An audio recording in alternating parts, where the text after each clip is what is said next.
kanyang legal team. Pinag-aaralan na nila ang magiging depensa sa pagharap nila sa ICC. Nakatutok si Ian Cruz.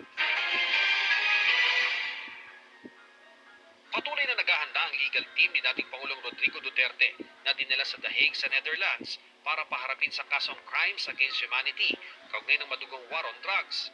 Sabi ng kanyang dating Labor Secretary na si Attorney Silvestre Bello III, kabilang sa mga kasama niya sa pulong para sa pagdepensa ng dating Pangulo, sina Attorney Martin Delgra, Attorney Israelito Torion, Attorney Vic Rodriguez, Attorney Fred Lim na kaklase ng Pangulo, at Attorney Cesar Billy Dulay na dating Commissioner ng BIR.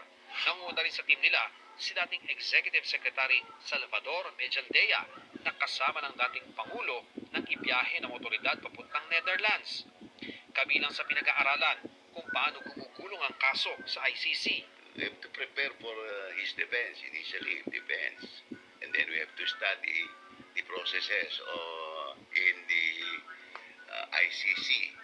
Frankly, we don't know the processes there now. But just like any judicial body, hindi naman siguro nagkakalayo sa ating proseso. Pagdating sa The Hague, ang pangunahin nilang misyon, mailabas ng pihitan ang dating Pangulo. Pagdating namin doon, we can ask for his release, temporary release. So, wala namang reason to detain him while the case is on trial. Kung magka-trial, recess, pwede natin iuwi siya sa Pilipinas. May probisyon sa ICC rules ukol sa interim release ng isang nasasakdal pero depende ito sa mga kondisyon at konsiderasyon na tinitingnan ng korte. Do you think you will qualify doon sa mga conditions nila? Kasi it's a conditional release, yung interim release. Ano bang condition nila? Hindi tatakas. Yun lang naman ang iniisip nila. Hindi tatakas. Tatakas pa naman si Presidente. Saan siya pupunta? How can you hide? Former President can he hide?